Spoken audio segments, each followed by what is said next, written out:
Hi hello నమస్తే welcome back to my YouTube channel. నేను మీ ఝాన్సీని. చాలా మందికి డౌట్స్ ఉన్నాయా ఉర్దూ గురించి?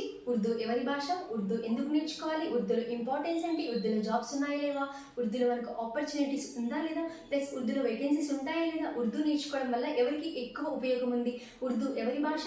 ఉర్దూలో ఏంటి? ఉర్దూ అంటే అసలు ఏంటి? ఉర్దూ భాష ఏంటి అంటే మనం ఉర్దూ గురించి తెలుసుకోవాలన్నమాట. కంపల్సరీగా తెలుసుకోవాలి. ఎందుకంటే ఉర్దూలో మనకు చాలా ఉపయోగాలు ఉన్నాయి. ఎస్టీ వాళ్ళు ఎస్సీ వాళ్ళు కంపల్సరీ దీన్ని ఉపయోగించుకోవాలన్నమాట. ఎస్టీ వాళ్ళకి ఎస్సీ వాళ్ళకి ఇందులో రిజర్వేషన్ ఉంటుంది. అర్థమైందా? చాలా మందికి కూడా తెలియదు అనమాట. ఉర్దూ పైన అవగాహన లేదు, అవేర్నెస్ లేదనమాట. ఉర్దూ ఎందుకు నేర్చుకోవాలి? ఉర్దూ ముస్లింల భాషలో ఒక ముద్ర వేసేసారనమాట. ఇది ముస్లింల భాష కాదు, మన అందరి భాష అనమాట. భారతదేశంలోనే పుట్టినటువంటి గొప్ప భాష అనమాట ఉర్దూ. అర్థమైందా?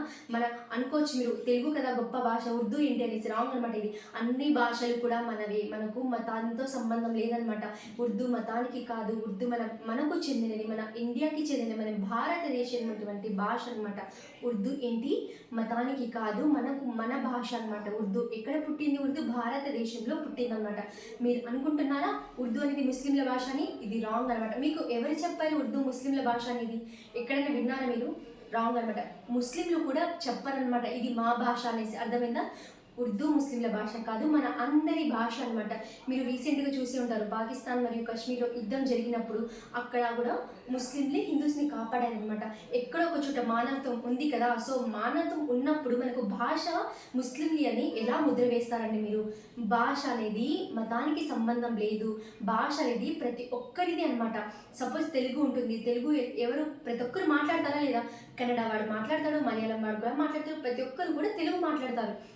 సో మనకి ఇక్కడ తెలుగు, హిందీ, ఇంగ్లీష్ ఎలాగైతే ఉన్నాయో ఉర్దూ అనేది కూడా ఒక భాష అనమాట. ఇది మతం కాదు, మతానికి భాషకు సంబంధం లేదనమాట. సపోజ్ వాళ్ళు కూడా అనొచ్చు కదా తెలుగు అంటే హిందూస్ అనేసి. రాంగ్ అనమాట. ముస్లింలు కూడా చదువుతున్నారు లేదా maths, Hindi, social science Telugu కూడా చదువుతున్నారు. ముస్లిం టీచర్ కూడా తెలుగులో ఎంత స్పష్టంగా మాట్లాడగలరు. సో మనం కూడా మతానికి భాషకు సంబంధం లేదని తెలుసుకోవాలి. సో ఇప్పుడు అవేర్నెస్ లేదు కాబట్టి మీరు కంపల్సరీగా ఉర్దూ గురించి మీరు తెలుసుకోవాలంటే నా ఛానల్ సబ్స్క్రైబ్ చేయండి.